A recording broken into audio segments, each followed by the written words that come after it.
Thank you, Mr. President. May I have a moment of personal privilege, please? Granted. Thank you. Colleagues, you know, yesterday an event took place in my district. It's about a mile from my house. So, of course, the immediate concern is how are the kids? Do I know the kids? And all of that. And we're all delighted to hear today, of course, that little Reagan and Matt will be okay.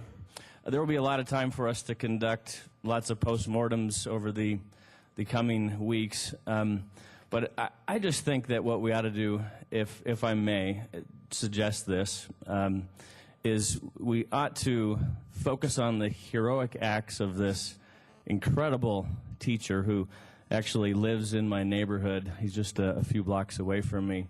Big 6'5" guy. And I told you in Jefferson County we don't mess around. What a man, what a hero, what a great moment for humanity in our state.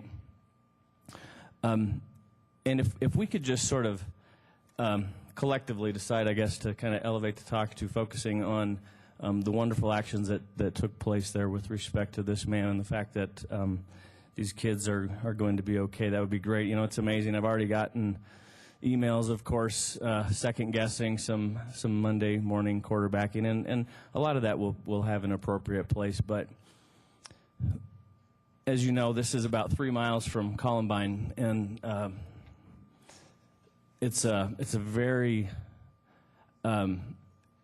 it's just a very sensitive subject. I guess it's obviously much deeper than that, but I went down to the school last night to visit with the sheriff, and basically I said, look, I'm here to stay out of your way, but I also want to let you know that I'm available if I can be of any help at all. And you know, as I'm walking through the neighborhood, to get to the scene,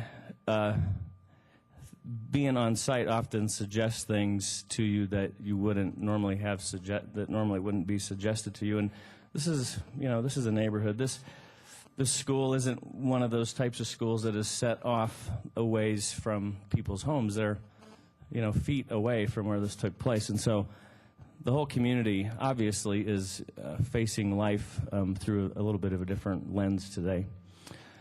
I think there are a couple places to give credit, and I think, Mr. President, I'll probably suggest here in a week or so that we do something to recognize the teacher. But the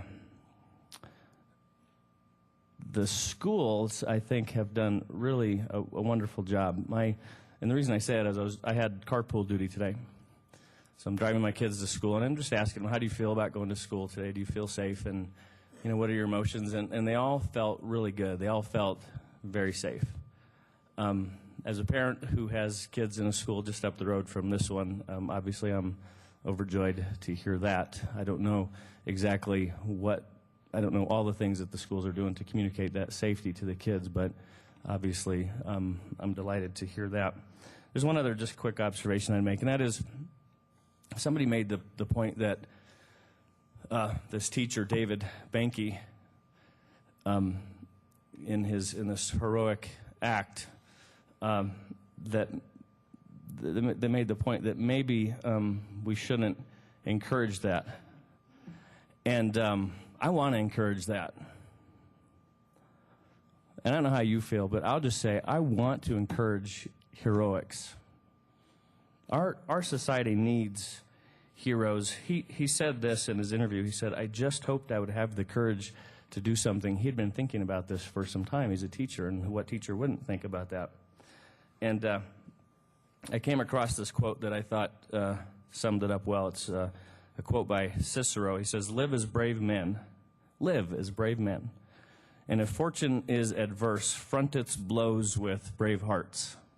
See, I think he had cultivated something in his life, in his heart, to allow for an act of bravery to take place. And none of us would relish running or as he put it, walking, as a teacher does, briskly at a gunman. But that's just what he did.